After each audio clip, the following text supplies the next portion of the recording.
Hello everyone and welcome back to TowerGate. It is TowerGate day number 429, Sunday, May the 13th. Thank you so much for tuning in, and I want to give a special shout out to all my subscribers. Been getting a lot of subscribers lately from outside the US. Just had a new subscriber coming in from South Africa. Loved your comment and welcome to the community. But yeah, hello to everyone out there, and the UK and Canada and Australia and the Middle East and all over the world. We have people coming in now from all over the world, very interested in the story that we're covering here. And so it's hard to get information the way a lot of us like to get it, which is just give me the facts, tell me what you can do to explain it better to me, and save me all the rest of the stuff. That's kind of where I am. I don't like people wasting too much of my time just trying to figure out what's going on, and that's what I try to do my best of here.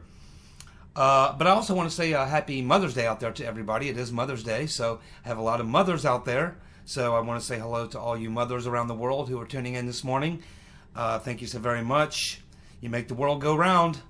And I'll be going to see my mom here in a few hours, and be looking forward to that. And hopefully all you mothers will be seeing all your kids today, and the whole family and everything. And that's a wonderful, wonderful thing to have happen. If you can still have your mom around, it's great.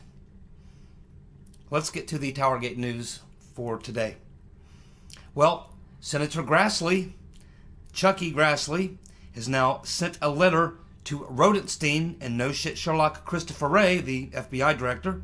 He wants the transcripts of the call between Flynn and Ambassador Kislyak. He also wants to interview the FBI agent, whose name is Joe Pintka, P-I-E-N-T-K-A, and he also wants the transcripts, the notes from the agents after the interview. If you remember, the two individuals who interviewed Flynn were Peter's Been Stroking Us and Mr. Joe Pintka. They were the two people who interviewed Flynn. So Grassley sees a lot of problems, just like the rest of us do, with Comey's statements that he's been making recently. They come into conflict with the FBI reports that we have. They come in conflict with even other things Comey has said and other things other people have said. So Grassley wants to find out exactly what is going on. And he also wants to see the 302s. And we know that that's a tricky area, because we know there's some suggestion from Peter's Been Stroking Us to Lisa Page that certain 302s, he did not identify which ones, but we can assume it was around the time that the Flynn thing was going down that Been Stroking Us told Lisa Page that there could be some serious problems with if Congress gets their hands on those 302s. It has been suggested that maybe they were altered, or that, and remember, we also had the text from Peter's Been Stroking Us to Lisa Page about the 302, and we're pretty darn sure they were on that conversation talking about Flynn, where Been Stroking Us said to Lisa Page, do you know if Andy is okay with those 302s? Almost sounds like McCabe told Peter's Been Stroking Us, hey, here's what I want that 302 to look like. I don't care what he says in the interview. I don't care what happens in the interview. The point of the interview is just to have the interview. Once you come out of the interview, here's what the 302 needs to look like, regardless of what happens. That's what it looks like. And that's what Grassley is thinking. And that's why he is wanting the dirt. He's wanting it, and I think they have to turn this over to him. I don't know how, they'll stonewall and that type of thing, but we'll have to see how long they stonewall and how long it takes for Grassley to get his hands on this stuff. But he should have no problem. He has complete authority of oversight to do that, and we'll see how that goes. Zero Hedge. Halper set up meeting between Papadopoulos and Down the Hatch Downer. Yes, we are learning that it was Halper who is believed to be the FBI spy that was put into the Trump campaign. We're now learning, well, Zero Hedge is reporting that Halper, Stefan Halper, set up the meeting between Papadopoulos and Alexander Down the Hatch Downer on February the 16th. But we have also learned that Halper set up a meeting, tried to set up several meetings with Carter Page and some Russians, and he was successful on one attempt. He also attempted and tried to get Paul Manafort to have meetings with Russians, and he declined.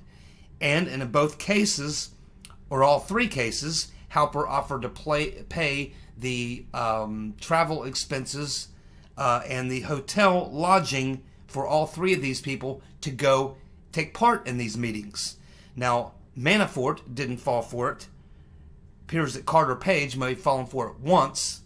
It appears that Papadopoulos fell for at least that meeting, but I think that it may have been Halper. Now that we know he's out there, he may have had something to do. I'm thinking he may have also had something to do with why Papadopoulos made those visits to Link University, the spy school in Italy, Rome, Italy, where the FBI had 2 meetings with Christopher Steele. So here is the next question of the day, and a biggie that a lot of people are asking. By the way, before I get to that, it's now been 3 days since Kimberly Strassel's article has come out. Now, what would normally happen if something that bombshell comes out? Someone would come out and answer it. There will be some leaked document leaked to a liberal media outlet to counter that, to rebuff that in some way. But at this point, I don't know, have any of you heard of anybody from the FBI, the DOJ, or have you heard of anybody in the left-wing media doing a report, having any source, any official government source, or anyone close to some government official that is rebuking that is coming out and saying that is false? Because it's now been 3 days and no one has come out to shoot that down. It's just floating around out there, waiting for it to be confirmed. But no one on the deep state side has come out to deny it. And if it were completely untrue, they would have.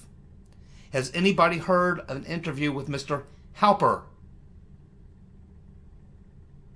I haven't. I'm sure there's thousands of journalists all over the planet trying to contact him. Do you think that Mr. Halper has done what Christopher Steele did the day after his name was released by the Wall Street Journal as being the so-called source of the dossier? Christopher Steele grabbed his family and his dog and headed out to his bunker in the country. Do you think that Mr. Halper has found the bunker, or maybe a CIA safe house, to hide in until this blows over? He certainly has not come out. I mean, if it was me and I was being accused of that and I knew it was false, I would have put out a statement within 15 minutes. Sorry, folks, it's not true. I wasn't the FBI informant. Sorry.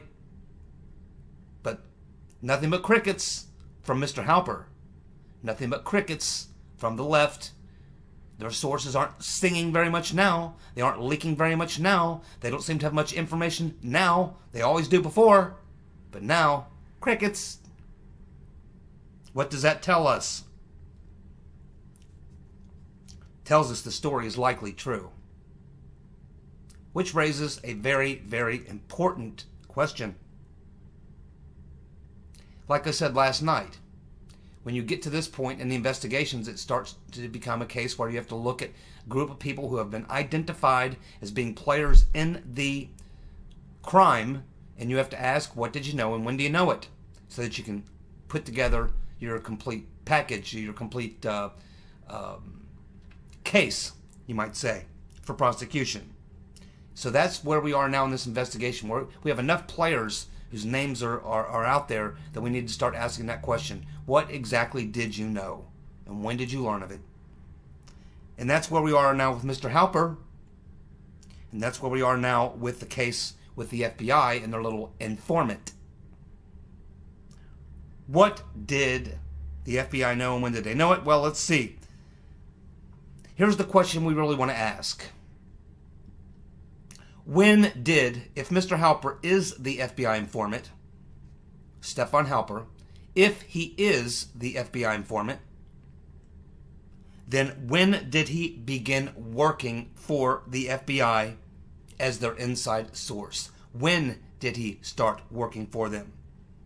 Because they're telling us that it was the Papadopoulos drunken conversation with Alexander Down the Hatch Downer, which they led us to believe was just some sort of they kind of bumped into each other and had a conversation. No, it was set up.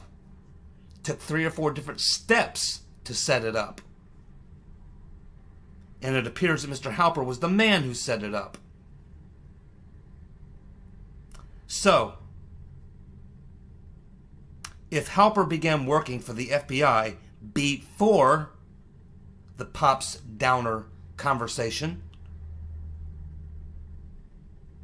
was even known to the FBI, and that was somewhere around August of 2017 or 2016,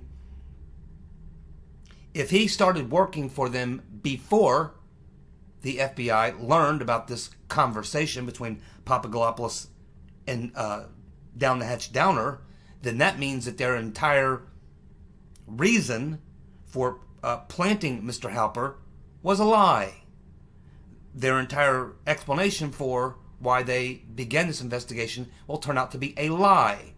Because if Mr. Halper was planted into the Trump campaign before they learned about the conversation between Papadopoulos and Downer, and if they're telling us that that's what began the investigation, then if the investigation did begin until after they learned about that conversation, which was they learned about it sometime in August 2016, if we find out that Mr. Halper was in the game before August of 2016, then we'll know that that's a lie. A lie, a big fat lie. And one that they will have a very difficult time walking themselves back from. And you know what, my friends? I think we're going to find out that's exactly the case. I think we're going to find out that Mr. Halper was active long before that, which means that that lie has just been blown out of the water. And they're going to have to come up with another excuse because they still haven't shown any reason why they started the investigation. Yes, it appears that Mr. Baseman is right. We are moving toward the end of the Russiagate investigation and moving into the Obamagate investigation. That's where we are now. That transition is happening now. And if this turns out the way I think it's going to turn out, and we learn that Mr. Halper was planted before they learned about the conversation between Papadopoulos and Downer, whew, that's big, and that means that means there's some people have been caught red-handed lying under oath to Congress and God knows who else. We don't know what the IG has looked at with this. We don't know if some people have lied to the FBI Internal Review Board or if they've lied to the IG. This could smoke a lot of people out. It could also smoke out Papadopoulos. And let me also add one thing. I agree with Dan Bongino. Dan Bongino is suggesting that likely Mr. Halper is not the only implant, and I agree. I absolutely agree. I think it's very likely that Mr. Misfit could have been also working for the FBI, and maybe Mr. Milian. They're both connected to spooks, British spooks, all kinds of spooks. They were involved with Papadopoulos. They were playing a role. Mr. Downer may have been a plant. For all we know, they had 15 plants inside the Trump campaign doing things around the Trump campaign. Not necessarily people who had been brought onto the Trump team, but people who had been brought into the game who were communicating, who were plotting with members of the Trump campaign, which is exactly what Mr. Halper appears to have been doing. He was trying to get Carter Page, Manafort, Rick Gates, and Papadopoulos to engage in activities with Russians, so that later down the road, when they begin the prosecution, they would have these guys on record as having had these meetings with Russians. They were being set up for use at a later date. All of it to be used to take out the president. It's called a coup. It's called a frame-up, which is what I've been saying now for about 6 months. When everyone else catches on, we might make some progress. But yeah, I believe there could be multiple plants by the FBI and CIA inside the Trump campaign. Now, Papadopoulos. We really need to have old Papadopoulos come back into Congress and answer some questions. I was always suspect of the way that whole thing went down with him. And he doesn't appear to have any problems. He doesn't appear to be a man who's worried about going to jail or paying any fines. He seems to be pretty happy. He just married his bride. They were traveling around Europe. Now they're back here. And he's staying pretty much quiet. He's not out doing interviews. He didn't write a book. He's staying away. And that tells me something. It tells me he's purposely laying low. Some deal was cut with Papadopoulos. Something's going on with that whole deal. He needs to be brought back in front of Congress and questioned. Something is going on that's still not completely clear. But now, if you're Papadopoulos, and it turns out that there was a FBI plant, and the FBI plant's job was to set Papadopoulos up, guess what? Papadopoulos now has a lawsuit against the FBI for setting him up. Oh, that's right. Think about it.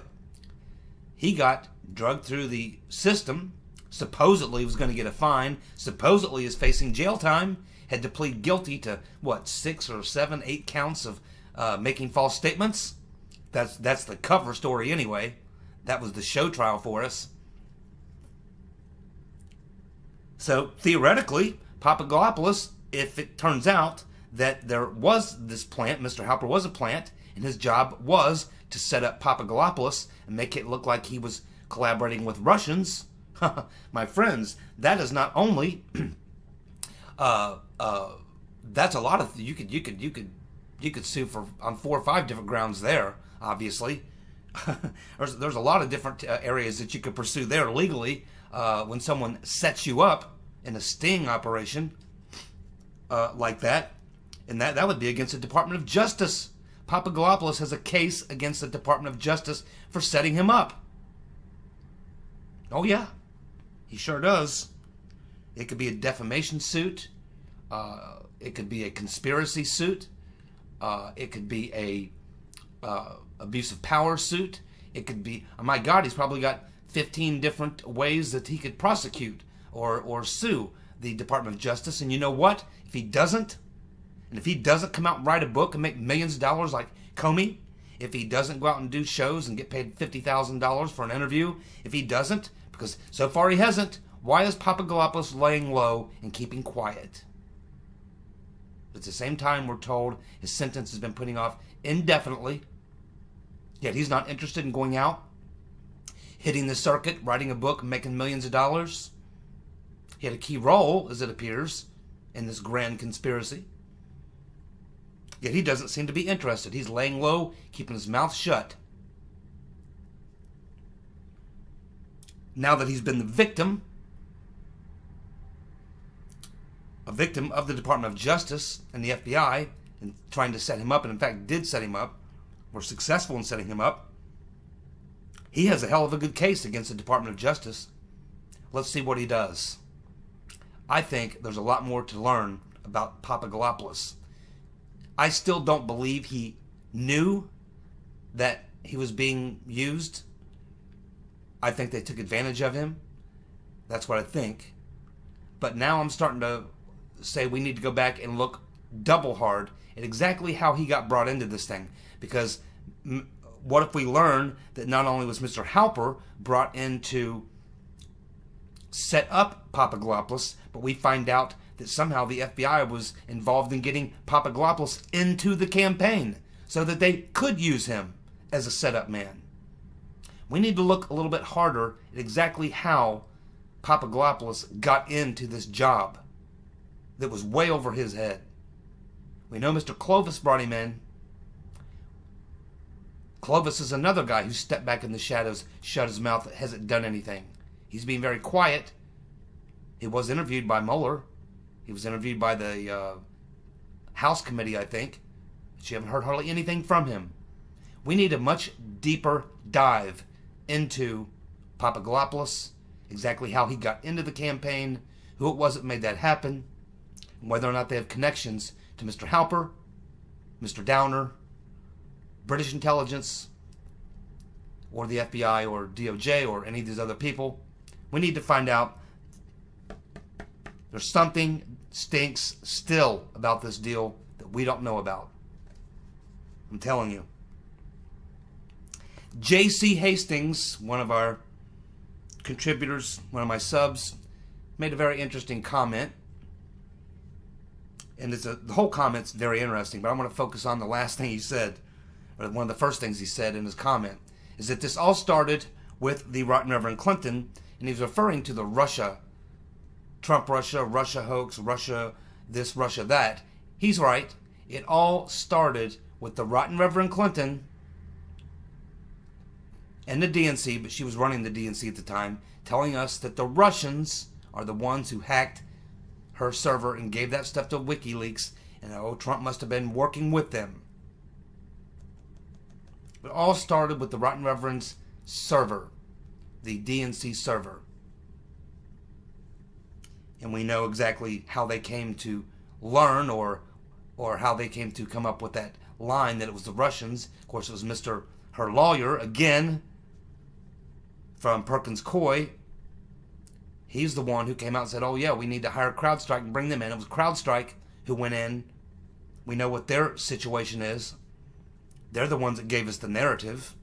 They wouldn't allow, the DNC wouldn't allow the FBI or the Department of Homeland Security to look at those servers, and they tried really hard.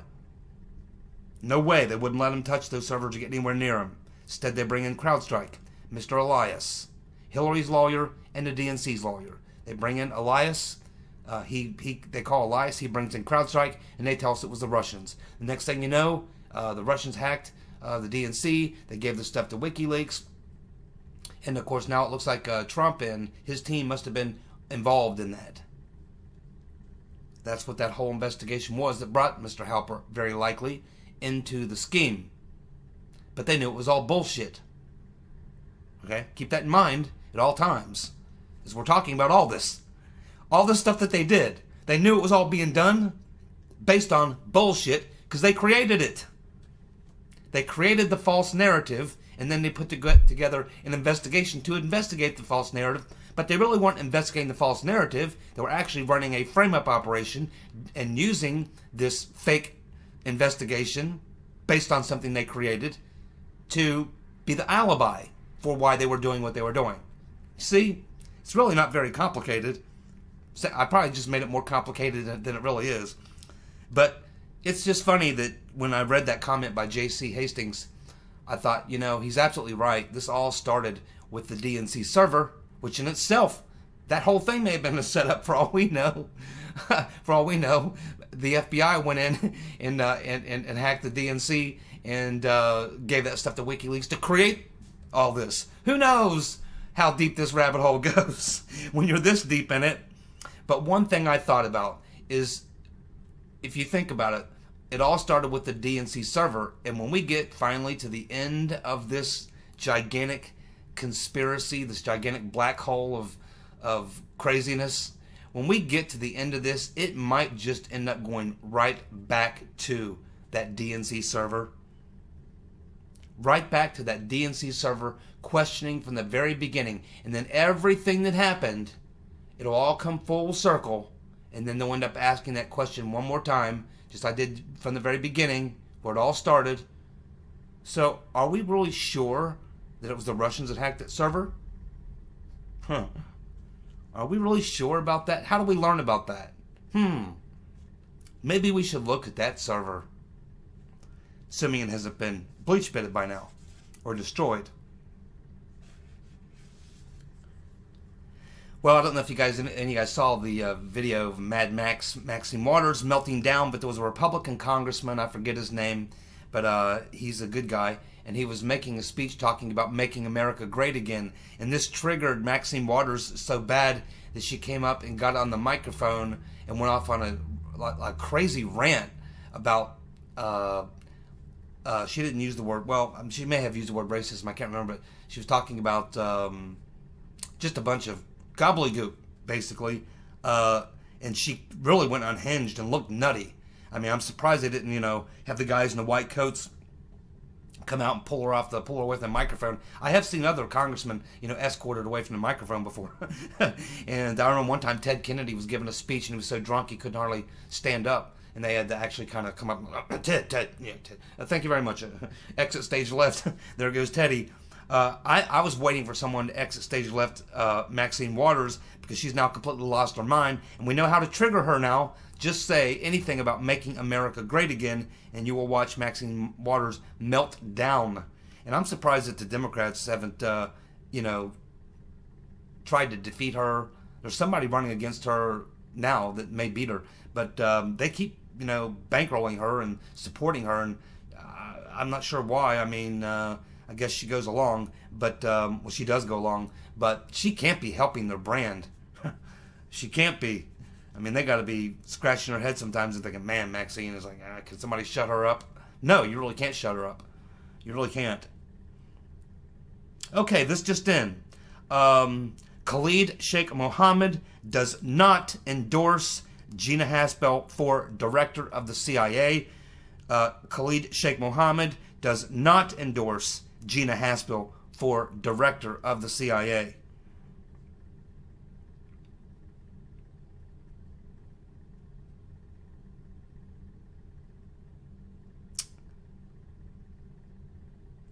Yeah, and like I said yesterday, I talked a little bit about why in the world is Mueller still, why is he still the special counsel?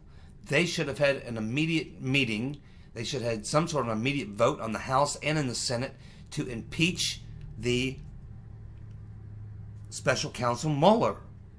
We have just learned 2 days ago that Comey met with Mueller before he spoke in front of the Senate. This was all prearranged by the DOJ and the lawyers and people at the DOJ, Comey's former associates. Remember, he's been fired.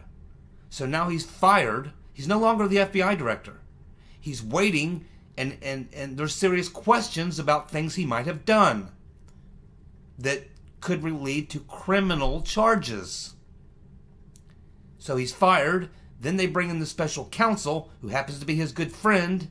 And of course it was because he leaked the memos illegally, government property, to his buddy, Mr. Richmond, who leaked them to the New York Times. And Comey said he did it to get a special prosecutor.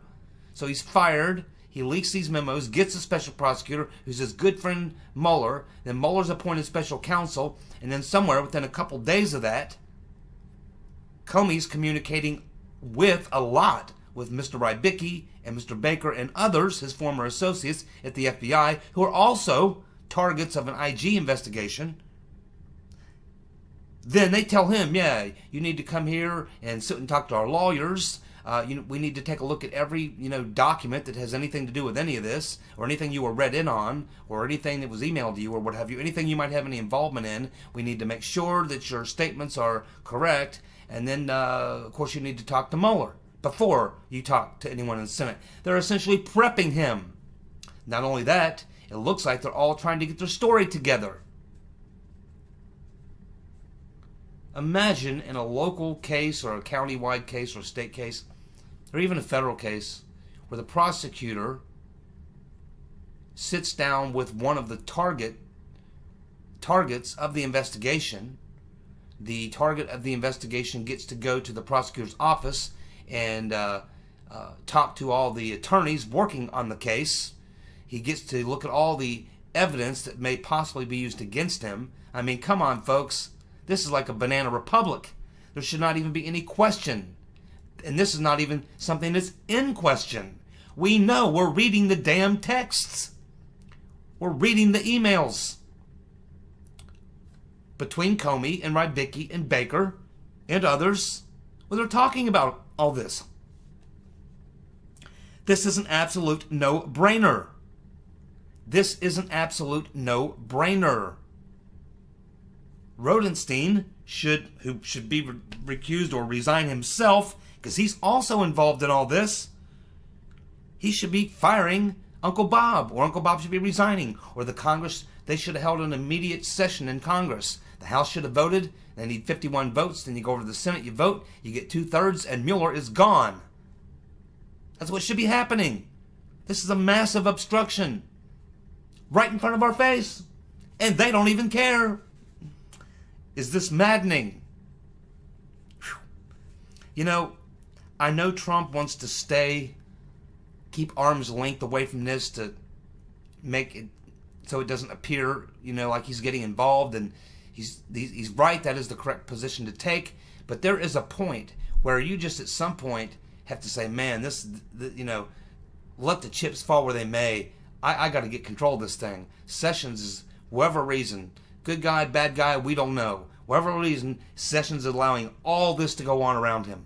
He's letting it all go on around him. I don't know if he's compromised. I don't know what he knows, what he doesn't know, what he can. I don't know. Sessions, I just don't know what to think about the man. I really don't know. It's hard because I like Sessions personally. He was there for Trump at the very beginning of the campaign. There's a lot of things I look at and go, well, Sessions, it's all good. But what's he doing? I can't explain why he recused himself. I can't explain why he didn't just resign if he was going to recuse himself. I can't explain why he allows Rodenstein, who's up to his eyeballs in this, to continue running this thing while he takes a back seat. He's recused himself. He should unrecuse himself. He's been cleared of everything. He's allowing all this to go on, letting Mueller run wild, doing nothing. I just don't understand it. Don't understand it. If someone can help me understand it, explain it to me. Preferably without giving me the Q story. Q, I know a lot of people interested in Q. Follow Q, that's fine and dandy. I don't know what the hell Q's got, man. I really don't. But I don't see how he plays into any of this. He's got a crystal ball. That's wonderful. He's telling us what all's going to happen. Who's the white hat? Who's the black hat? In the meantime, nothing that I'm being told by Q appears to be actually happening. Mueller doesn't appear to be a white hat to me. Doesn't appear that he's secretly working with Trump to me. Doesn't appear that Sessions is behind the scenes secretly working with me, because in the process, every single day, the presidency is being destroyed.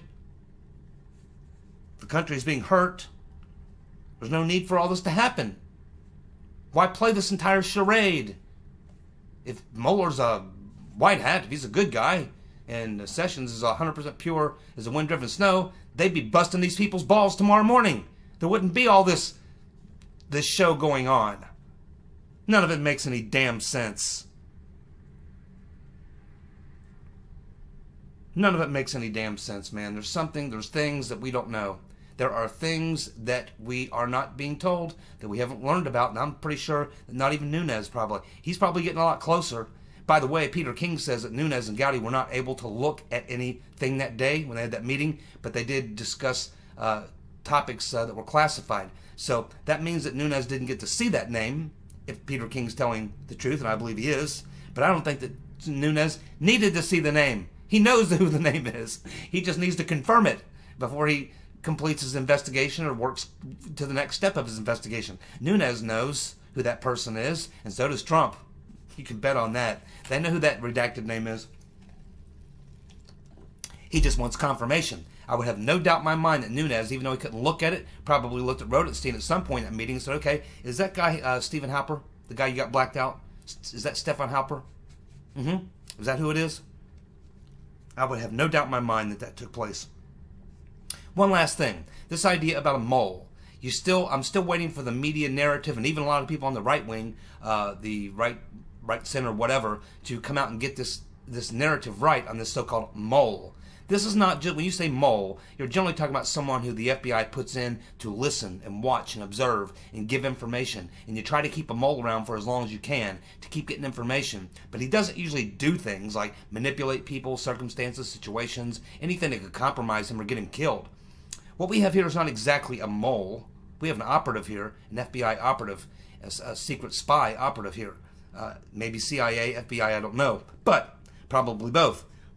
But what this guy did, if this is all true, what we're learning, Halper did, he didn't just go in and try to find if there was Russian collusion with Trump people. They knew there wasn't any of that. They were the one that created it. No, what he did was he actively manipulated individuals within the Trump campaign to set them up to set them up so that their meetings with Russians could be later used to frame the president and destroy him. That is the real narrative. It'll take them a week or two to catch up, but they'll get there. Thank you for tuning in. You guys enjoy your Sunday. Go see your moms. See ya. Bye.